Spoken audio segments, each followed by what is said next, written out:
नमस्कार दोस्तों, bloody sir के आज के हैरान कर देने वाले बहुत ही ज्यादा खौफनाक से अनोखे एपिसोड में मैं आप सभी लोगों के सामने 5 दोस्तों के साथ घटी हुई एक ऐसी अजीबो गरीब घटना की कहानी लेकर आ गया हूं ना, जिसे सुनकर आप लोगों के पसीने छूट जाएंगे। अरे 16 में भी एसी चालू करके रखे होंगे ना, तो टप टप पसीना टपकने लगेगा डर के मारे। अंत तक सुनिए, बड़ी खतरनाक कहानी है। हमेशा जैसा कुछ भी नहीं बोल रहा हूँ, सचमुच में है। दरअसल आज से कुछ साल पहले ये घटना घटी थी। वेस्ट बंगाल का एक बहुत ही छोटा सा टाउन था भाई। यहाँ पर ये 5 दोस्त रहा करते थे। नाम बता देता हूँ: ध्येय, रुद्र, खुशी, रक्षिता और अजय। ये पांचों ना बचपन से ही एक ही क्लास में पढ़ाई कर करके बड़े हुए थे। ज्यादा दूर भी इनका घर एक दूसरे से नहीं था, आस पड़ोस में ही रहा करते थे और क्लास 10th तक ये पांचों की पक्की वाली दोस्ती थी। लेकिन इनमें से जो रुद्र और खुशी थे, ये दोनों की थोड़ी सी ज्यादा फ्रेंडशिप थी और ये जो बाकी के 3 थे, इन तीनों की थोड़ी ज्यादा फ्रेंडशिप थी। अब जब क्लास 11th का वक्त आया तो भाई ऐसी सिचुएशन हो गई कि क्लास 11th में नॉर्मली लोग जाने के लिए एक बड़ा शहर और बड़े शहर में बड़ा स्कूल ढूंढते हैं।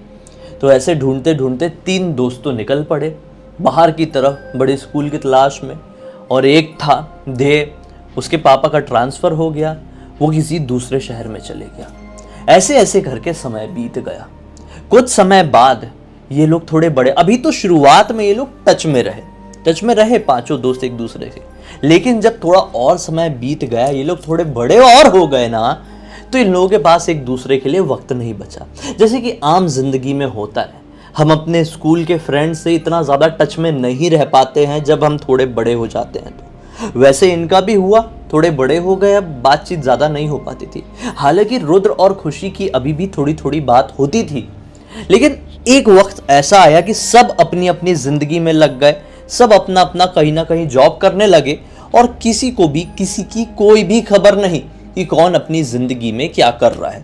सोशल मीडिया में भी टच में नहीं रह पाए, क्योंकि किसी ने कुछ अलग नाम से अकाउंट बनाया होगा, किसी ने नहीं बनाया होगा, तो कोई बहुत ज़्यादा फेमस हो गया होगा। इस चक्कर में सभी लोगों का आपस में कनेक्शन नहीं बैठ पाया। फिर एक दिन की बात है, शाम का वक्त था, तकरीबन 7:30 पौने 8 बजे हुए थे। ध्येय अपनी घर की पीछे वाली बालकनी में बैठ के बढ़िया बाहर के वातावरण का मजा ले रहा था। बारिश का महीना चल रहा था और मस्त चाय पकौड़े खा रहा था। अचानक से ध्येय के मोबाइल में एक फोन आता है। देखता है कि अननोन नंबर। उठाता है। हेलो। फोन में एक लड़की की आवाज थी। हेलो ध्येय, मैं खुशी बोल रही हूँ, याद होगा ना तुम्हें? ध्येय, मुझे तुमसे बहुत अर्जेंट बात करनी है, मुझे तुम्हारी हेल्प की जरूरत है, प्लीज हेल्प मी। और फोन कट जाता है। ध्येय हैरान होता है, सोचता है कि खुशी इतने सालों बाद और इतनी ज्यादा घबराई हुई रो क्यों रही थी। वो तुरंत ही वापस में उस नंबर में फोन लगाने की कोशिश करता है, लेकिन जिस नंबर में आप डायल करने की कोशिश कर रहे हैं वो अभी कवरेज क्षेत्र के बाहर है। ध्येय टेंशन में आ जाता है कि खुशी इस तरह से मुझे फोन क्यों की। इसको कुछ नहीं सोचता है, ये डायरेक्टली अपने दोस्त रुद्र का नंबर ढूंढने लगता है। लेकिन रुद्र का नंबर इसको अपनी कॉन्टेक्ट लिस्ट में दिखाई नहीं देता है। एक बार की बात उसको याद आती है कि रुद्र ने, जब ये लोग अलग अलग जा रहे थे, मतलब क्लास 10th की रिजल्ट आया था और इन लोग शायद एक तरीके से आखिरी बार एक दूसरे से प्रॉपरली मिले थे, तब रुद्र ने ध्येय को अपनी दादी का नंबर दिया था। कहा था कि समय के साथ शायद मेरा नंबर चेंज हो जाएगा, पापा का नंबर चेंज हो सकता है, लेकिन दादी का नंबर वही रहेगा, क्योंकि दादी को अपनी चीज़ों से लगाव है। तो कभी हम अलग हो जाए, कॉन्टैक्ट टूट जाए और ज़रूरत पड़े तो मेरी दादी के नंबर में फ़ोन कर लेना। ऐसा फ्लैशबैक आया ध्येय को। इसने सोचा तुरंत वो फ़ोन नंबर कहीं और नहीं, मेरी मेल आईडी में होगा। उसने तुरंत ही अपनी मेल आईडी में लॉगिन किया और रुद्र की दादी का नंबर निकाल लिया। तुरंत ही रुद्र की दादी को फ़ोन करके बोलता है कि दादी, मैं रुद्र से बात कर सकता हूँ, मैं उसके बचपन का फ्रेंड बोल रहा हूँ। दादी भी तुरंत ही, घर में उस समय मौजूद था रुद्र को फ़ोन में बात करवा देती है। ध्येय रुद्र को सारी बात बताता है।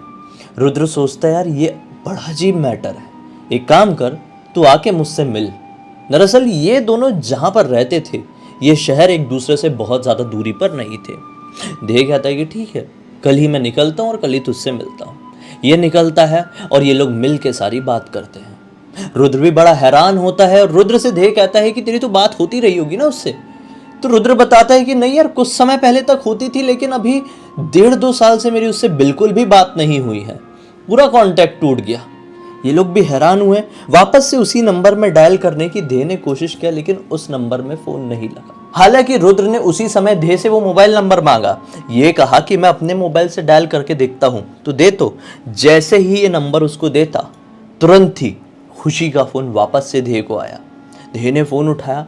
अब खुशी बहुत ही ज्यादा घबराई हुई लग रही थी और ये कह रही थी कि मुझे किसी भी हालत में तुमसे मिलना है, मैं बहुत बड़ी मुसीबत में हूँ, बहुत परेशानी में हूँ और इस परेशानी से सिर्फ तुम ही मुझे बाहर निकाल सकते हो, जल्द से जल्द मुझे मिलो। तुरंत कहता है कि कहाँ मिलना है। वो एक पता बताती है जो कि ये दोनों जहां पर रहते थे, मतलब समझ रहे हो आप, ये एक शहर है और खुशी का दूसरा शहर है। तो इस शहर से खुशी के शहर के बीच में जो जंगल पड़ता, वहां पर मिलने के लिए खुशी ने बुलाई। इसने बोला ठीक है, हम दोनों मिलने के लिए आते हैं, ऐसा बोल के फोन काट दिया। डेट भी डिसाइडेड थी और टाइम भी, लेकिन जब तक वो डेट आती, 3 दिन बाद की डेट थी, ये मन ही मन सोच रहा था कि ये कैसे हो सकता है। इधर पे उसके दोस्त रुद्र ने भी आश्वासन दे दिया था कि मैं भी तेरे साथ चलूंगा, मिलके आएंगे, क्या परेशानी है उसकी परेशानी का हल निकालने की कोशिश करेंगे, क्योंकि ये लोग बचपन के पक्के वाले दोस्त थे, तो साथ दे रहे थे सब लोग एक दूसरे का। अब वो वाला दिन आता है, लेकिन जब तक वो वाला दिन नहीं आया, तब तक कई बार धे ने खुशी के नंबर में फोन लगाने की कोशिश किया था, लेकिन वो फोन लगता ही नहीं था, हमेशा कवरेज क्षेत्र के बाहर ही बताता था। अब वो दिन आ गया और वो वक्त भी आ गया जब रुद्र और धे दोनों ही उस जगह के लिए निकले जहां पर खुशी उनसे मिलने वाली थी। ये लोग अपनी कार पकड़े, कार चलाए और वहां पे जंगल में पहुंचे। पाए कि खुशी वहां पे ऑलरेडी खड़ी हुई है, लेकिन खुशी के पास कोई कार वार नहीं है। ये लोग बोलते हैं खुशी, तुम इस घने जंगल में हमको मिलने के लिए क्यों बुलाई, और यहाँ तक तुम आई कैसे?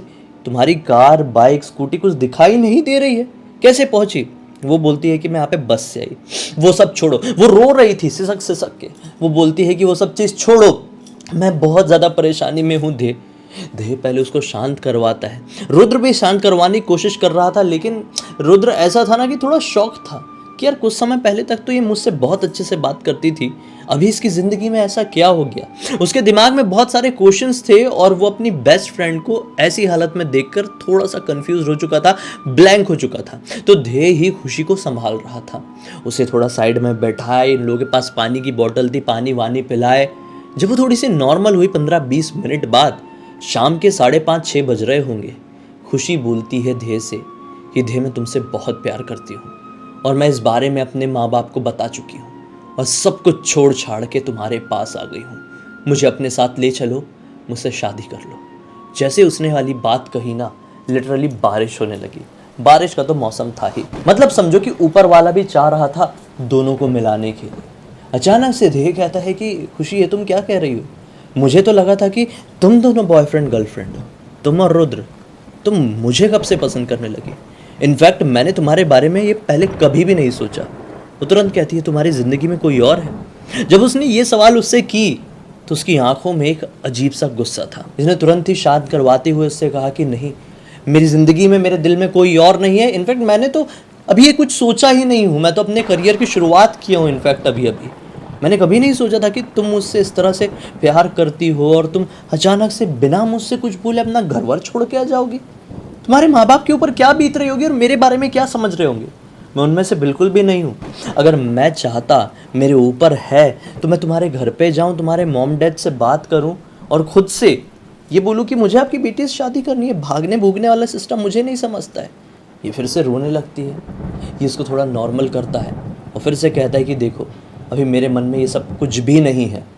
मैं तुम्हारे घर पे फ़ोन करूं और तुम्हारे पापा से बात करूं, बात और ज़्यादा बिगड़ जाए, उससे बेहतर है तुम अभी अपने घर को लौट जाओ।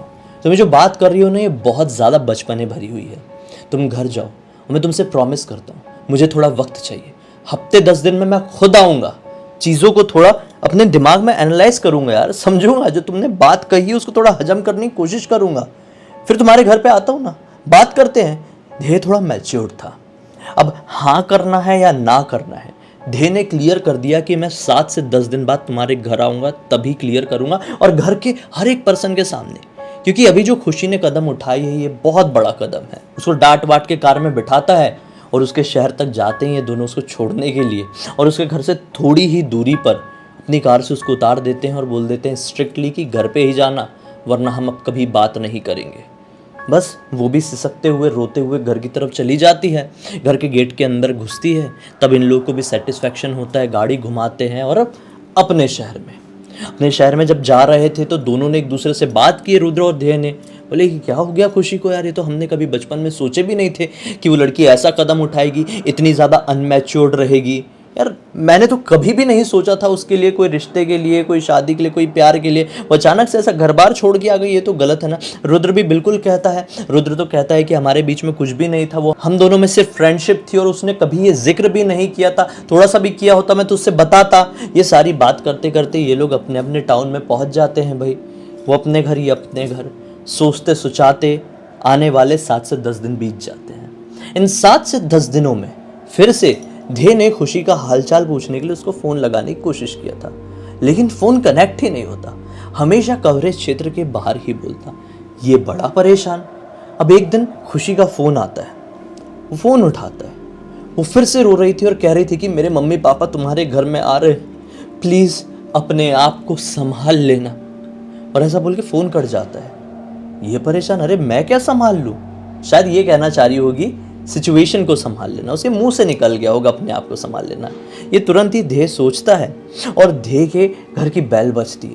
ये सोचता है बताओ यार, ये बोली और सही में उसके घर वाले आ गए। ये उठता है, जाता है, दरवाज़ा खोलता है, उसके मम्मी पापा आए हुए थे। उनको बुलाते हैं अंदर, ध्येय की मम्मी भी थी। बैठाते बैठाते चाय पानी कराते हैं और अब ध्येय बोलता है कि बताइए आपका कैसे आना हुआ, आप परेशान दिख रहे हैं। तो जैसे ध्येय ने ये बात बोला ना तो खुशी के माता पिता रोने लगे, सिसक सिसक के। अब ऐसे बूढ़े बूढ़ी रो रहे हैं तो थोड़ा ख़राब लगा ध्येय को, समझदार लड़का था। उनको थोड़ा चुप कराया और फिर खुशी के पापा क्या बोलते हैं, बेटा हमको आज तुम्हारी शक्ल देख के बहुत रोना आ रहा है। दरअसल आज से 1 साल पहले हमारी बेटी खुशी ने तुम्हारे बारे में हमको बताया। उसने बताया कि वो तुमसे कितना प्यार करती थी मन ही मन। हम जब तुमसे दूर चले गए तब हमको एहसास हुआ कि काश खुशी ने ये बात पहले बता दी होती तो हम तुम्हारे घर वालों से बात कर लिए होते। हमको ऐसा लगा कि तुम अदर कास्ट के हो, तुम्हारे घर वाले तैयार नहीं होंगे। हमने साफ साफ अपनी बेटी को इनकार कर दिया कि ये रिश्ता नहीं हो सकता। लेकिन जिस दिन से हमने उसको ये बात कही वो डिप्रेशन में चली गई और कुछ ही समय बाद उसने एक कमरे में बंद करके खुद को खत्म कर दिया। जैसे ये बात ध्येय ने सुना उसके पैरों तले जमीन निकल गई, क्योंकि अभी तक तो वो खुशी से मिला था। 7 दिन पहले की बात है, खुशी उससे मिलने आई थी और केवल उससे नहीं रुद्र से भी मिलके गई थी। क्लियर बात की थी, नंबर था, ये फोन लगाने की कोशिश कर रहा था। खुशी अगर लगभग 1 साल पहले मर चुकी है तो मिलने कौन आया था, खुशी का भूत? हाँ शायद ऐसे ही कुछ था। ध्येय घबरा गया, उसने अंकल को सारी बात बताई। अंकल ने बोले बेटा ऐसा हो ही नहीं सकता, 1 साल होते आए हैं, उसका तो हम जो 1 साल बात करते हैं ना श्राद्ध, शायद श्राद्ध करने वाले हैं, तो हम तुमको निमंत्रण देने के लिए आए थे और तुम ये क्या बता रहे हो। वो बोलता है अंकल सचमुच में आपको विश्वास नहीं होता तो मैं अभी उसी नंबर पे कॉल करता हूँ जिस नंबर से मुझे खुशी का फ़ोन आता था। वो अपना मोबाइल निकालता है, ये क्या है, मोबाइल में तो वो नंबर था ही नहीं। कॉल हिस्ट्री छान मारता है, वो नंबर नहीं था, सेव किया था, गायब कैसे हो गया। ठीक है सेव से कोई डिलीट कर सकते, कॉल हिस्ट्री से कहाँ चले गया। उसका दिमाग के पुर्जे उड़ गए। उसने बोला अंकल ये पॉसिबल नहीं है, मैंने फ़ोन लगाया था और उसका फ़ोन आया था, इनफैक्ट अभी कुछ ही देर पहले, आपके आने से 5 मिनट पहले। मैंने अपने मोबाइल को उसके बाद हाथ भी नहीं लगाया, नंबर कहाँ है। इसका दिमाग खराब हो गया। रुद्र को तुरंत फ़ोन लगाया स्पीकर में, रुद्र हम खुशी से मिले थे कि नहीं। रुद्र बोलता है हाँ भाई मिले तो थे, क्यों क्या हुआ, इतना गुस्से में क्यों बोल रहे हैं। देख खुशी के मम्मी पापा आए हुए हैं और मुझसे ये कह रहे हैं कि खुशी की मौत तो 1 साल पहले हो चुकी है।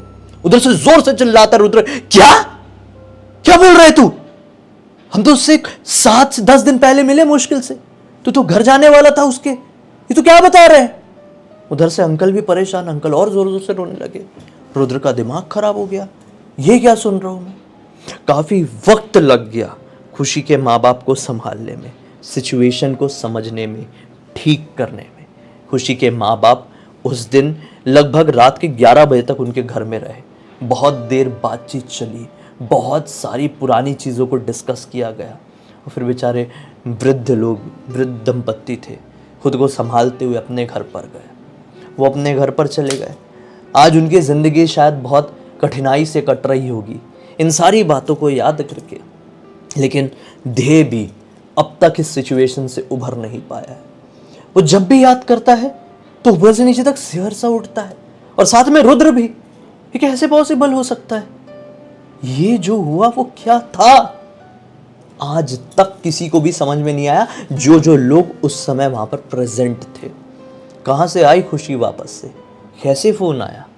ये सब कुछ खुशी के ही द्वारा किया गया था। लेकिन जब अपने खुशी भौतिक रूप में नहीं थी, फिजिकल फॉर्म में नहीं थी, खुशी की आत्मा शायद ये सब कुछ कर रही थी, अपने प्यार को भुला नहीं पाई थी।